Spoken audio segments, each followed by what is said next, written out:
The Las Vegas Raiders have a decision to make. What are they going to do with running back Josh Jacobs? Head coach Antonio Pierce sounds like that decision has been made already, but GM Tom Telesco is going to have some say in it. The Raiders had 6 first-round picks from 2019 to 2021, and Jacobs is the only one still on the team. He came in with edge rusher Max Crosby and was a huge part of the team's short-lived turnaround in 2021. Now, Pierce is here and he's looking to make a more permanent turnaround. As you saw last year when Pierce took over, Jacobs is a big part of what Pierce wants to do on the offense. So what's his value? Should the Raiders even look to bring him back? I'm going to go ahead and make a case for them to keep him. In recent years, the media has been against picking running backs in the first round. You always hear them say you shouldn't. Yeah, I know, the NFL is a quarterback-driven league and they like to throw the ball a lot more now. However, you need a good running game to get through the months of December and January and all the inclement weather. Then they say you can get a running back in the 5th or 6th round. I believe that way of thinking started with Terrell Davis because he was a 6th round pick. To that I say you can get a quarterback in the 6th or 7th round. Look at Tom Brady and Brock Purdy. My point is there are times that players of all positions get overlooked and drafted later than they should. So as far as the running back position goes, if a player is good enough, take him in the 1st round, just like any other player. In the draft, you're supposed to take the best player available at a position of need, right? And 1st round picks are supposed to make your team better right away and become cornerstones. Jacobs has done that. He's been everything a 1st round pick is all about. Reward him. He's only 26 and on his 2nd NFL contract. Before the defense got so much better, Jacobs was the Raider that gave the Raiders the most hope of winning. After the team went 4-12 in 2018, they took him at number 24 overall, along with strong safety Jonathan Abram at number 27 overall and edge rusher Clelin Ferrell at number 5 overall. Jacobs was the only one of the 3 to make an immediate impact too.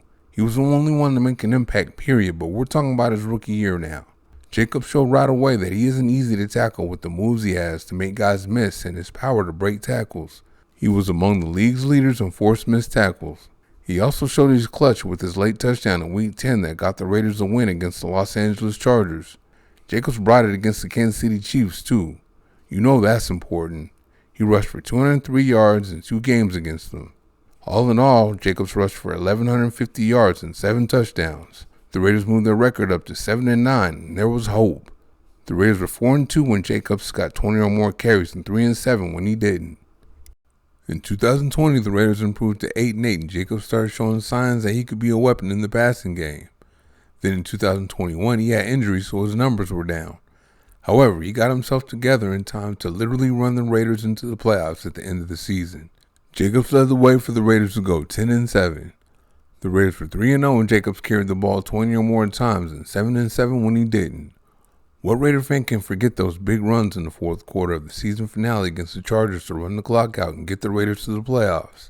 Jacobs always comes through when his team really needs it. He rushed for 132 yards and a touchdown in that game. The Raiders needed to win all 3 of their last 3 games of the season in 2021, and Jacobs rushed for a total of 424 yards and 2 touchdowns in those games. He even did his part in a playoff game. He rushed for 83 yards on just 13 carries in the game.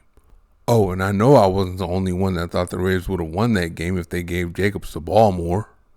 In 2022, Jacobs was superstar receiver Davante Adams' co-superstar with the best season of his career.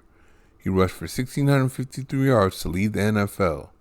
He also led the NFL in total yards from scrimmage with 2,053 yards. Jacobs is a good pass protector too, so he reached bell cow status. In 2023, head coach Josh McDaniels neutralized Jacobs by not giving him the ball enough in the first half of the season. McDaniels still doesn't understand getting the ball to your best players, but Pierce does, and a big part of the turnaround was Jacobs getting the ball. That is until he went out for the season with an injury. Zamir White did well in his stead, but Jacobs is still needed. The Raiders were 5-0 when Jacobs got 20 or more carries and 3-9 when he didn't. There have been screams for White lately because of how he played down the stretch, but that's too small of a sample size to say that's what the Raiders are always going to get from White. Jacobs has proven the Raiders have a great chance to win when he carries the load. From the moment Jacobs became a Raider, he's been valuable to the team. He's been exactly what you want a 1st round pick to be. The Raiders' chances of winning go up exponentially when he's in the lineup, especially when he gets 20 or more carries in a game. The Raiders owe their first trip to the playoffs since 2002 to him, It's a doggone shame they didn't give him the ball enough after he got him there in 2021. They only lost by a touchdown too. And since then, he's been a rushing champion and led the NFL in total yards from scrimmage. You reward your first round pick when they go out and do that for you. And there is my case to keep Jacobs. Thank you for watching. See you next time.